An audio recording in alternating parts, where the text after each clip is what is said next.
Hey, bonjour à tous, c'est Mélanie Bigot. Alors aujourd'hui, je vais vous faire une petite vidéo à l'intention de tous les jeunes auteurs qui ne rêvent que d'une seule chose, écrire leur premier livre.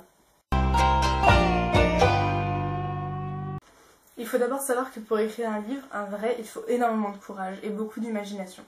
Si je peux donner un conseil aux écrivains en herbe, c'est de commencer par écrire des petites nouvelles, des histoires de 10-20 pages comme on en donnait aux Français, au collège ou au lycée. Mais cette fois sur le thème qui vous fait plaisir. Bon, par contre, faites pas comme ma petite sœur qui, comme moi, voulait écrire des histoires et elle manquait un poil d'imagination.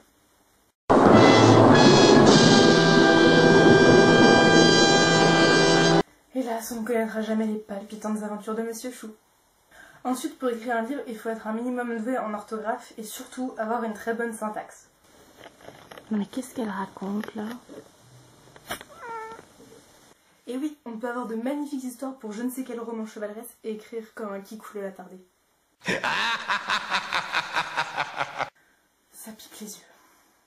Le mieux, outre suivre religieusement chaque cours de français et de boire littéralement les paroles de votre professeur, c'est de lire. Lisez un maximum, ça vous familiarisera avec la formulation des phrases et ça vous aidera à avoir de meilleures notes en dictée. Évidemment, la grammaire et l'orthographe vont de pair, donc pas de l'ami à machin, de il croise, il voit et autres kikouloneries. Une fois que vous vous sentez prêt, que l'histoire a bien germé dans votre petite caboche, ça y est, vous pouvez vous lancer. Alors par contre, ne faites pas comme moi, ne commencez pas un livre sans avoir une idée, même vague, de votre histoire. C'est ce que j'ai fait pour Abby McAlban et je vous raconte pas le nombre d'incohérences qu'il y avait à la fin. Hein? Mais ça fait déjà 3 fois qu'il meurt, non mais faudrait savoir à la fin. Alors aussi, pour les personnages, je vous conseille de faire une petite fiche où vous mettrez tous les noms et toutes les caractéristiques de vos protagonistes. Même pour les personnages qu'on ne verra qu'un seul instant, qui ne serviront strictement à rien et qui n'auront même pas le loisir de dire une phrase.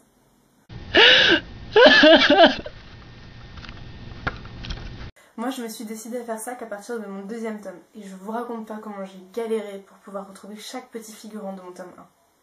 Au niveau des informations générales du cadre de votre récit, je vous conseille aussi de tout noter. Pour les autres genres littéraires, je sais pas trop, mais pour l'heroic fantasy, si vous créez un monde avec des créatures magiques, toute l'histoire et la géographie d'un pays, notez-le scrupuleusement. Parce que sinon, comme moi, vous allez vous faire suer, aller fouiller dans vos 500 et quelques pages pour retrouver le nom d'une pauvre ville que vos personnages n'ont jamais visitée, mais qu'ils ont décidé quand même de mentionner pour vous faire chier. Oui, j'ai dit chier. En parlant de 500 et quelques pages, pas la peine de se la jouer Émile Zola. Vous n'êtes pas payé à la ligne, ça sert à rien de baratiner juste pour ajouter des pages. C'est pas parce que votre livre est un pavé qu'il va être un chef-d'œuvre. Il y a plein de livres qui sont minuscules et pourtant ils sont vraiment géniaux. Je sais pas, Alice au Pays des Merveilles par exemple, regardez. Il est tout petit et c'est un pur chef-d'œuvre. Je vous le conseille d'ailleurs. Après, durant la rédaction de votre petit bébé, je vous déconseille de le faire lire à toute votre famille et à tous vos amis. Éventuellement à vos parents, mais encore. Attendez vraiment qu'il soit terminé pour pouvoir le rendre public, parce que lire une histoire en pointillé, chapitre par chapitre, une fois par mois, ça ne permet pas d'avoir un bon avis dessus. Après, une fois que votre histoire est corrigée, terminée, tout ça, vous pouvez le faire lire vraiment à n'importe qui, à vos voisins, à vos amis, à vos professeurs, à votre chat. Faites quand même très attention à ne pas vous faire voler votre récit. Ça peut arriver et c'est très embêtant. Je vous expliquerai dans une autre vidéo comment faire protéger votre livre. Une dernière chose, au niveau de la présentation. Ne cherchez pas à mettre des polices originales, des couleurs extravagantes et compagnie. Restez classique et propre. Sur Word, une écriture Tiny Romance, taille douce, couleur noire, tout ça convient parfaitement. Surtout, aérez votre texte, mais pas la peine de sauter des lignes à chaque mot, mais surtout pas de gros pâtés.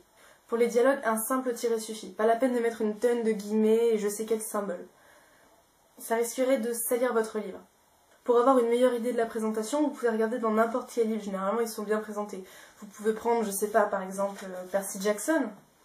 Ou, je sais pas, Abby McAlban. Quoi?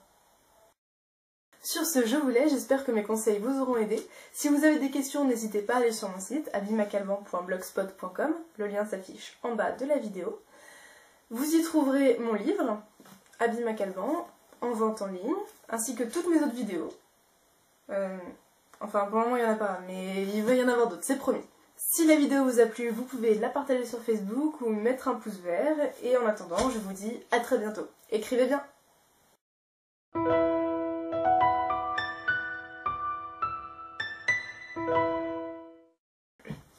Ah oui, au fait, Pour les lecteurs de la vie Maccabée, je vous interdis catégoriquement d'imaginer le professeur Howard comme Albus Dumbledore.